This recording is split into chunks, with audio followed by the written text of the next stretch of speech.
No. The letter was sitting on my hospital tray when my daughter walked in that Tuesday morning. I remember the way her face changed when she saw the envelope, that flicker of something she tried to hide before she smiled at me. I didn't think much of it then. I was 63 years old, 10 days out of a cardiac bypass surgery at Sunnybrook Health Sciences Center in Toronto, and most of my mental energy was still going toward breathing without pain. She set it down beside my water cup and said the building manager had forwarded it from my condo. Official looking, she said. Probably insurance paperwork. It wasn't insurance paperwork. I read the first line twice before I understood what I was looking at. My former daughter-in-law, my son Marcus's ex-wife, a woman I had known for 11 years, was filing a civil harassment claim against me in the Ontario Superior Court of Justice. She alleged that over the previous 4 months, I had been following her between Mississauga, Hamilton, and Barrie. She alleged I had appeared outside her workplace on 3 separate occasions. She alleged I had left threatening notes on her car in the parking lot of a Loblaws on Upper James Street in Hamilton. The date on the first alleged incident was December 9th. I had been admitted to Sunnybrook on December 3rd for pre-surgical preparation. My bypass was December 7th. I had not left that hospital under my own power, or anyone else's, until January 14th. I set the letter down on the tray. I looked out the window at the gray January sky over Toronto, and I thought about the 42 years I had spent as a reasonable man, a quiet man, a man who had never once in his life received anything more serious than a parking ticket on Bloor Street, and I wondered how it was possible that this was now my life. My name is Gerald Whitmore. I am 64 years old. I was born in Sudbury, raised in Barrie, and I spent 31 years working as a project manager for a mid-sized construction firm out of Mississauga before I retired at 62. I have one son, Marcus, who is 37. His marriage to a woman named Renata ended 14 months before any of this happened, after 6 years and what I can only describe as a slow, grinding deterioration that neither of them handled particularly well. I stayed out of it. That was my policy. Marcus was an adult. Renata had never done anything to me personally. When they divorced, I shook her hand at the mediator's office and told her I hoped things went well for her. I meant it. My heart had been giving me trouble since the previous spring. My cardiologist, a careful and methodical woman who never wasted a word, had been monitoring a blockage situation that she described as manageable, but that she watched very closely through the summer and fall. By November, she sat me down and told me that manageable had become necessary, rescheduled the bypass for December 7th. I told Marcus. I told my sister in Sudbury. I told my neighbor Raymond, who agreed to watch my condo and collect my mail. Raymond is 71. He is a retired Canada Post worker who has lived in the unit next to mine for 9 years. He is one of the most dependable human beings I have ever met. He collected my mail, forwarded anything that looked important to my daughter, and kept a key to my unit in case of emergency. He is also, as it turned out, one of the people who would eventually help save me from a situation I still do not entirely understand. The first 2 weeks after surgery, I was not what you would call a functioning person. I was in the cardiac ICU for 6 days, then transferred to a step-down unit, then to a general recovery ward. I had a drain in my chest. I had a compression cuff on my left leg that inflated and deflated every few minutes through the night. I watched a lot of late-night television and tried not to cough, because coughing after a sternotomy is an experience I would not wish on anyone. My daughter visited every second day. Marcus came on weekends. My sister drove down from Sudbury once and sat with me for 4 hours without saying much, which was exactly what I needed. I was not in Hamilton. I was not in Barrie. I was not anywhere near a Loblaws parking lot. My lawyer's name is Patricia Cleary. I had used her for my retirement paperwork and for a property dispute with a contractor 2 years earlier. She is a practical woman in her mid-50s who grew up in Etobicoke and has a habit of drumming her fingers on her desk when she is thinking through something complicated. When I called her from my hospital room, I was still technically a patient at the time. My discharge had been delayed by a minor fluid issue. She went quiet for a long moment before she spoke. She said, "Gerald, I need you to tell me everything you know about your relationship with your former daughter-in-law since the divorce." I told her. It wasn't much. We had seen each other twice at family events in the 14 months since the separation. Both times were brief and civil. I had texted her once in October to ask if she still wanted me to bring her name off the list for my neighbor's charity golf tournament. We had signed up as a group 2 years earlier. She had texted back, "Yes, please remove it. Thank you." That was the last contact I had with her. Patricia asked me if I had any idea why she would file this claim. I didn't. I genuinely didn't. She asked me if there was anyone in my life who had a reason to cause trouble between me and Renata. I thought about that for a long time, and then I thought about something Marcus had mentioned to me in passing around November before my surgery. He had mentioned that Renata had started seeing someone new. He'd said it the way you say something you don't quite know how to process. Not angry, just flat, like he was reporting the weather. He had mentioned the man's name once. I hadn't paid much attention to it. I tried to remember it then, lying in that hospital bed, with a letter from the Superior Court sitting on my meal tray. I called Marcus that evening. I asked him to tell me again about the man Renata was seeing. His name was Darren Pollitt. Marcus didn't know much about him. They had met sometime in the fall, he thought, through someone at Renata's gym. Marcus had only ever heard the name twice, but here's what Marcus did know, and what he told me quietly on the phone that night. Renata had recently mentioned to a mutual friend that things with Darren had become uncomfortable. She had tried to end things in early December, and he had not taken it well. Early December, the same window in which I was allegedly stalking her across 3 cities while attached to a cardiac monitor in a Toronto hospital. Patricia filed our response to the claim within the week. The centerpiece of that response was a document request. Every piece of medical record associated with my admission, my surgery, and my recovery at Sunnybrook from December 3rd through January 14th. The hospital's legal and records departments were thorough and fast. What came back was 47 pages. Admission notes, surgical reports, daily nursing assessments, medication logs, the cardiac monitor printouts, continuous, time-stamped, showing every hour of every day I was in that building. A physiotherapy log showing my first assisted walk to the corridor, which took place on January 8th and lasted approximately 11 minutes before I had to sit down. On December 9th, the date of the first alleged incident, the date I was supposedly seen outside Renata's workplace in Mississauga, the nursing notes showed that I had been administered a pain medication adjustment at 9:15 in the morning and had slept until 2 in the afternoon. A hospital volunteer named Dorothy had brought me a crossword puzzle book at around 3 p.m., a detail she later confirmed when Patricia tracked her down. Dorothy was 80 years old and had been volunteering at Sunnybrook for 16 years. She remembered me because I had told her I was from Barrie originally, and she had a nephew in Innisfil. She was prepared to provide a statement, the question that remained, and this was the question that kept me staring at the ceiling of my recovery ward room at 2 in the morning, was not whether I could disprove the allegations. The hospital records made that almost trivially easy. The question was who had been doing these things, and why, and how Renata had come to believe it was me. That last part took longer to understand. What we eventually pieced together through Patricia's investigative work and eventually through the Hamilton Police Service was this. Someone had been sending Renata messages through an email account that appeared, at first glance, to be mine. The account used a variation of my name, a single transposed letter, the kind of thing you miss when you're reading quickly. The messages had started in mid-November and had escalated through December.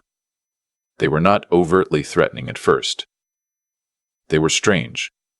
Boundary crossing, comments about her schedule, her route to work, her habits, the kind of knowledge that could have come from Marcus, not because Marcus shared it intentionally, but because over 11 years of marriage, a great deal of ordinary detail about daily life gets absorbed and retained without anyone thinking of it as sensitive information. The notes on her car had been typed and printed, unsigned. The person who left them had not been photographed. One security camera at the Loblaws had footage of someone in a dark jacket and the hat, who could have been almost anyone. Renata had done what most people in her situation would have done. She had looked at the email account that appeared to be Gerald Whitmore's. She had looked at the escalating messages. She had thought about the one man in her past who might have reason to resent her, and she had drawn the obvious conclusion. She had gone to a lawyer. The lawyer had filed the claim. She had not called me first. I have spent a great deal of time thinking about that, and I have arrived at something like understanding, though it took me a while to get there. She was frightened. She had been frightened for weeks. When you are frightened and the evidence in front of you seems clear, you act on it. I don't think she was malicious. I think she was a woman who had been genuinely terrified for 2 months and who believed she was protecting herself. That doesn't mean it didn't cost me something. It cost me a great deal. Patricia requested full disclosure of the evidence Renata's legal team intended to rely on. When that disclosure came, the fake email account was in the documentation. Patricia engaged a digital forensics consultant, a quiet, meticulous man named Terrence who worked out of an office in Waterloo, who pulled the full account history, the IP addresses associated with the account's creation, and most of its activity traced back to a residential address in Ancaster, which is a community in the West End of Hamilton. Darren Pollock lived in Ancaster. The Hamilton Police Service was already, by this point, aware of Darren Pollock. He had a prior peace bond application against him from a woman he had dated in Kitchener in 2019, an application that had been granted and had since expired. He had no criminal record. But the pattern was there for anyone who looked. Patricia provided the forensic report and the address connection to Renata's legal team in March. I do not know the exact nature of the conversations that followed, but I know that within 3 weeks, Renata's lawyer contacted Patricia to discuss withdrawal of the claim. The formal withdrawal was filed in April. There was no hearing, there was no courtroom, there was no moment of dramatic vindication in front of a judge where I stood up and said something memorable. There was just a document that said the matter was resolved, and a phone call from Patricia telling me it was over. Marcus called me the same evening. He didn't say much. Neither did I. He asked how I was feeling, and I told him the truth, which was that I was tired in a way that had nothing to do with the surgery. He said he understood. I think he did. Renata sent me a letter about 6 weeks after the withdrawal, a handwritten letter which I appreciated. She said she was sorry. She said she had been terrified and had acted on what she believed to be true, and she understood if I couldn't forgive it. She said she hoped I was recovering well. She did not make excuses, which I also appreciated. I wrote back. I kept it short. I told her I didn't hold it against her and that I meant that. I do mean it mostly. There are still mornings when I think about lying in that hospital room, reading that letter, the drain in my chest, the compression cuff cycling on my leg, and I feel something that I can't quite put a clean name to. I have been asked, since all of this, what the lesson is. People want lessons. I understand that. When something terrible happens and then resolves, we want to be able to extract something from it. Some piece of applicable wisdom that makes the experience feel purposeful rather than just random and exhausting. Here's what I have. It is not particularly elegant. Keep your records. Every appointment, every admission, every transaction, every communication, keep it. Not because you expect to need it, but because life has a way of presenting you with moments when the only thing standing between you and a very serious problem is a time-stamped nursing note and an 80-year-old volunteer who remembers your face because you mentioned Barry. I spent 31 years in project management, and I kept records as a professional reflex. That reflex protected me when nothing else could have. The second thing is harder to say and harder to hear. When someone you know, even someone you have known for years, even someone who has always seemed reasonable to you, is afraid, they will act on what they believe rather than what they can verify. That is not always a flaw. Sometimes it is just fear doing what fear does. You can be angry about that, and you probably will be for a while, and then you have to decide whether the anger is worth carrying. I have decided, mostly, that it is not. I am 64 years old. I had a bypass surgery. I have limited patience for things that weigh more than they're worth. Darren Pollock was charged in May with criminal harassment under the Criminal Code of Canada. The case was still working through the system as of the last time I checked. I am not the complainant in that proceeding. Renata is. That is as it should be. Raymond, my neighbor, came over the first weekend I was back in the condo. He brought a container of soup his wife had made, turkey and barley, which is the best soup I've ever eaten in my life. And I've eaten a great deal of soup. We sat at my kitchen table and drank tea, and he told me about the mail he had kept for me, and I told him about the letter and the records and Patricia and Dorothy and the crossword puzzle book. He listened to all of it without interrupting, which is a rarer quality than people acknowledge. When I finished, he said, "Well, Gerald, at least you had good records." I said, "Raymond, that is the most useful thing anyone has said to me in 4 months." He nodded and poured more tea. "My heart is working the way it's supposed to now. I walk 40 minutes every morning along the waterfront trail when the weather allows, which in this part of Ontario is approximately 6 months of the year. And I do not complain about the other 6 because complaining about winter in Canada is the most pointless possible use of anyone's time. I am careful with salt, and I take my medications, and I go to my follow-up appointments, and I do not, for what it's worth, hold grudges. I have learned, though, that truth does not announce itself. It does not walk into the room and make itself known. It waits for the people who have the patience and the evidence to bring it forward. I was a man who had both, and I was lucky that I did. And I am aware on the difficult mornings that not everyone is. If you are going through something that feels impossible to disprove, if you are sitting in a room somewhere staring at a document that accuses you of something that cannot be true, I want you to know that the paper trail exists. It always exists. Your job is to find the person who can read it. Mine is in a condo in Mississauga, and she was worth every cent. There's a version of this story where I never come home from that hospital with anything except a scar and a prescription, with the letter lands on my tray and I have no records, no Patricia, no Dorothy with her crossword puzzle books, no Terence and Waterloo tracing IP addresses back to a house in Ancaster. That version exists. It could have been my version. I think about that more than I probably should. What I have come to understand, at 64, is that the choices a person makes in the ordinary years are the ones that protect them in the extraordinary ones. I did not keep meticulous records because I was afraid. I kept them because I had spent 31 years in project management, and it was simply how I moved through the world. I did not hire a careful lawyer because I anticipated being sued from a hospital bed. I hired Patricia years earlier because a contractor had overcharged me on a renovation, and I needed someone methodical on my side. The habits I built in quiet times were the only things that held when everything went loud. That is the cause and the consequence, as plainly as I can put it. Not fate, not luck in any mystical sense, just the long, slow return of decisions made when no one was watching and nothing felt urgent. Bernarda drew a conclusion from the evidence she had, and her conclusion was wrong, and she acted on it. I do not think she was a cruel person. I think she was a frightened person who encountered something that looked like a clear answer and stopped looking.